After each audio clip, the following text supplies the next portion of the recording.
Kali ini kita bakalan bahas tentang bilangan real. Nah, kita bakalan bahas apa aja? Yang pertama, apa sih bilangan real itu? Lalu, apa aja bilangan yang termasuk bilangan real? Terus kayaknya ada skema tentang bilangan real, tapi kan banyak itu skema. Jadi kita harus pastikan kalau skema yang kita pakai itu beneran bener gitu. Tonton terus ya videonya. Masih ingat kejadian terakhir tentang gempa? Nah, BMKG itu biasanya pakai namanya skala Richter. Nah, skala Richter itu untuk mengukur seberapa besar kekuatan gempa. Misalnya nih 7,2 skala Richter. Jadi bisa dibandingkan gempa yang ini dan yang waktu lalu, kira-kira kekuatannya besaran mana, kayak gitu. Lalu misal untuk mengukur suhu ya, kalau di daerah yang ada musim dinginnya bisa sampai beku itu. Nah, cara mengukur suhunya pakai apa? Jelas pakai termometer kan. Nah, terus di situ ada satuannya, ada misal -2. Nah, itu juga termasuk bilangan real. Lalu misal kita mau bagi satu pizza tuh. Nah, tapi ada 7 orang. Misal satu orangnya dapat berapa? Iya, 1/7 kayak gitu. 1/7 itu termasuk bilangan real. Terus kalau kita mau nabung ya, nah nabung itu selain bank mana yang aman, kita juga pasti milih mana nih yang ngasih bunga yang lebih besar. Nah, sekarang kita bahas yuk bilangan real. Bilangan real itu menurut KBBI artinya nyata. Emang ada bilangan yang nggak real atau yang nggak nyata? Kita bahas next video. Lalu yang sekarang kita bahas khusus bilangan real. Bilangan real itu apa? Bilangan real atau biasa kita sebut bilangan real adalah bilangan yang dapat ditulis dalam bentuk desimal. Angka desimal di sini maksudnya angka berbasis 10 yang dibentuk dari angka 0, 1, 2, 3, 4, 5, 6, 7, 8, 9.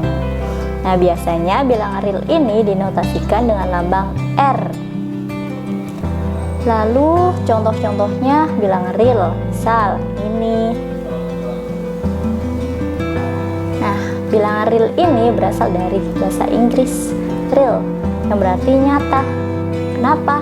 Karena bilangan real dapat ditemukan pada garis bilangan. Setiap bilangan real dapat diidentifikasi sebagai suatu titik pada garis bilangan. Nah, sekarang kita bahas skemanya ya.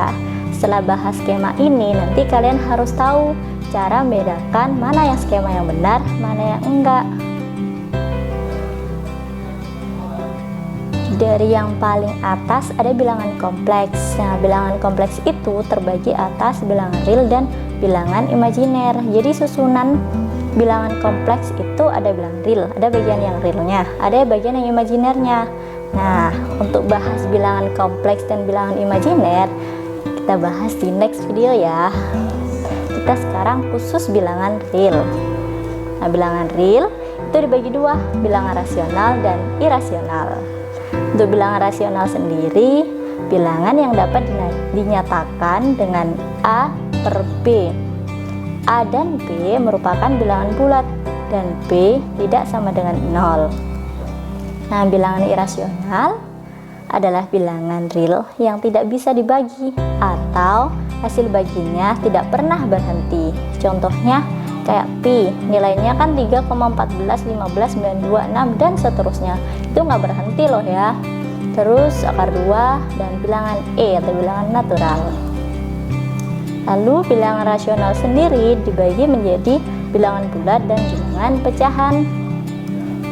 Bilangan pecahan adalah bilangan yang dapat ditulis dalam bentuk A per B, dengan A dan B merupakan bilangan bulat, tapi B-nya tidak sama dengan 0 dan A bukan kelipatan dari B. Secara sederhana dapat dikatakan bilangan pecahan merupakan sebuah bilangan yang memiliki pembilang dan penyebut. Contohnya nih kayak kita punya tar ya, lalu ada 4 adik. Nah, Nah, kita nggak usah makan, dibagi aja buat 4 adik tadi. Satu adik dapat 1/4 kan, biar adil, karena nanti kalau nggak adil nangis tuh. Lalu adik-adik biasanya suka main Lego ya. Nah, itu ada contohnya, kalau satu itu misal seperti itu, lalu setengahnya gimana, 1/4-nya, dan seterusnya. Nah, ini semua adalah bilangan pecahan. Jadi bilangan pecahan biasa kita pakai ya. Lalu bilangan bulat adalah bilangan bukan pecahan yang terdiri dari bilangan bulat negatif 0 dan bilangan bulat positif. Himpunan bilangan bulat biasanya dilambangkan dengan huruf Z ya. Nah, itu dari negatif 0 lalu positif, itu ada titik 3 artinya, dan seterusnya ya. Contohnya gimana? Ketika mau bikin grafik tuh, misal grafik penyebaran virus corona di dunia, kan lagi ini, tapi hati-hati ya, waspada selalu. Nah, itu kan nggak mungkin itu korbannya pecahan, jadi pasti pakai bilangan bulat gitu. Lalu bilangan cacah. Bilangan bulat itu terbagi dari bilangan cacah dan bilangan bulat negatif. Kenapa? Karena bilangan cacah sendiri adalah bilangan bulat yang dimulai dari 0. Jadi mulai dari 0 lalu ke kanan, lambangnya itu huruf W. Kalau bilangan bulat negatif sudah tahu ya. Nah, bilangan cacah sendiri dibagi menjadi 2, bilangan asli dan bilangan 0. Untuk bilangan asli adalah bilangan bulat yang dimulai dari 1. Himpunan bilangan asli 1, 2, 3, 4, 5, dan seterusnya. Lambangnya huruf N ya. Bilangan asli sendiri terbagi menjadi 4, yaitu bilangan genap, bilangan ganjil, bilangan prima, dan bilangan komposit. Bilangan genap itu apa? Bilangan yang habis dibagi 2, jadi nggak ada sisa ya. Contohnya 2, 4, 6, 8, dan seterusnya. Kalau bilangan ganjil, bilangan yang tidak habis dibagi 2 atau memberi sisa. Contohnya 1, 3, 5, 7, dan seterusnya. Kalau bilangan prima, bilangan yang mempunyai 2 faktor, yaitu 1 dan bilangan itu sendiri. Contohnya nih, 2, 3, 5, 7, 11, 13, dan seterusnya.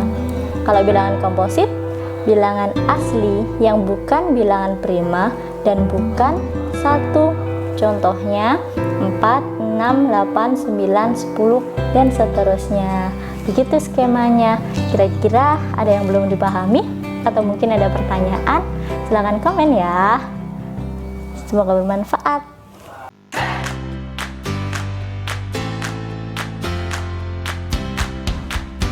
Bantu kami dengan like dan subscribe ya. Terima kasih.